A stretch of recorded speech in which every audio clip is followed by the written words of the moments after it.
How's it going, guys? It's Narrator Sil again. Did you miss me? Yeah, I know you did. Today we're making an LAAT. Welcome to part 2 of making every vehicle from Star Wars to scale.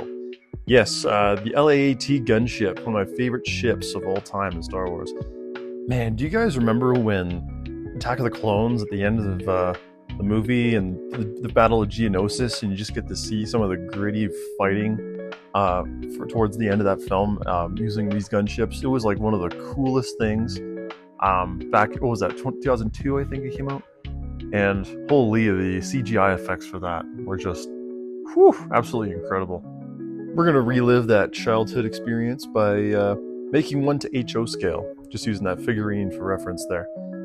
What I'm basically doing to start is just using some paper and some drawing from my photo references, and just kind of get a good idea to make sure that it is to scale. I want all of my ships in these series to be exactly to scale from one another, so it'd be kind of fun when you can get two ships from totally separate movies that never been beside each other, and you can see the size comparison. So that'd be really fun. So here's the blast doors, because the blast doors are one of the coolest parts of this build, because they are animated in the film and in other video games, where they pop out, allowing more room and access to the platform underneath. So yeah, and right here, just some balsa wood. Very simple stuff, guys. I mean, this is just balsa wood just to give a good spacer to get the thickness of the main, I guess, fuselage, you can call it.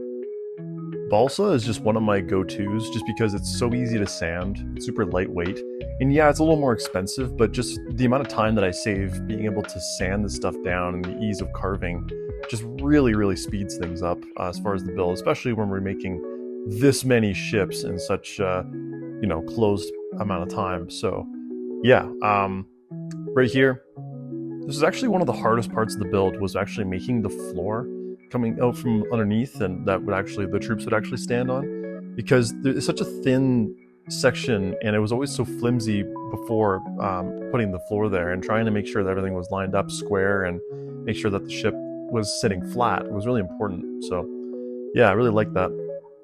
And you can see that the paper is mostly the texture that I want for most of the outside of the ship.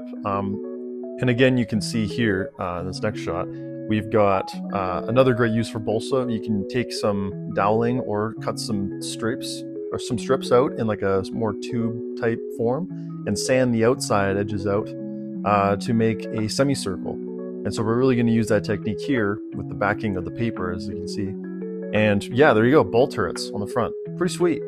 Awesome. Really easy, really effective, especially when we paint over them with that nice aluminum and metal finish. You can also see the wings are now in. Just really simple here. This is just quite literally it's chicken pot pie cardboard, guys. Yeah, it's really easy. So yeah, we're going to add some depth and some detail to it. So we're going to take that same fuselage paper, we're just going to overlay it, and we have some nice little sort of seams and step going around. You see as extra detail on the tops and bottoms of the wings. So yeah, really important. And again, this is like, it's so frustrating sometimes, because you have to make repetitive things. You know, you got 4 of the same shape of paper, so tracing is just like the name of the game with this kind of build. So, and yeah, right around the base of the wings as well, we got some nice structure, which we'll put in right there. This is one of the hardest things with hot glue, because hiding the hot glue in behind and not having any seep out or show is probably the hardest part about this. But the only reason why I still stick with hot glue mainly is because it's just so quick. And again, we got lots of ships to get through, so speed is kind of the essence. These are some barbecue skewers, speaking of food. And just cut the sharper bits off, and then use some of the really thin doweling to extend it out. This makes a really nice, easy taper that I didn't even have to sand down really much at all, and just kind of round off the back ends of it, which will have the additional detail on the backs of the rocket launchers. So yeah, they actually call them rockets, which I find really interesting in the movie. I think they're more like missiles, but hey, whatever. Here's a sneaky little tip here. Using the little buttons for closing packaging as the top parts of the wing ball turrets. It's going to be very effective. And yeah, like I said, here's the scoring on the paper here. When we actually paint this with like primer and whatnot, it really pops. It's a really good way to make quick, efficient detail. And yeah, there you go. We got some more detail in the back. If you look at the vents on the back there, I'm assuming there's some sort of exhaust ports. You'll never guess what that is. That's actually cut sampling of screen door mesh that's been put in. And so it makes really good ladders, really good detail for railings, that kind of thing.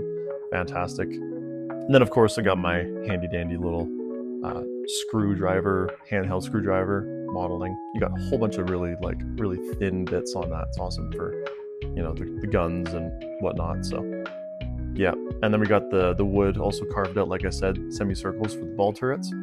And then we're gonna add some detail with just like blast marks, some color, adding the foundations for that. I usually use like a mixture of the aluminum dust paint and mix it with some of the black or the white, just kind of get that really gritty metal finish. And yes, we got the original colors from Attack of the Clones.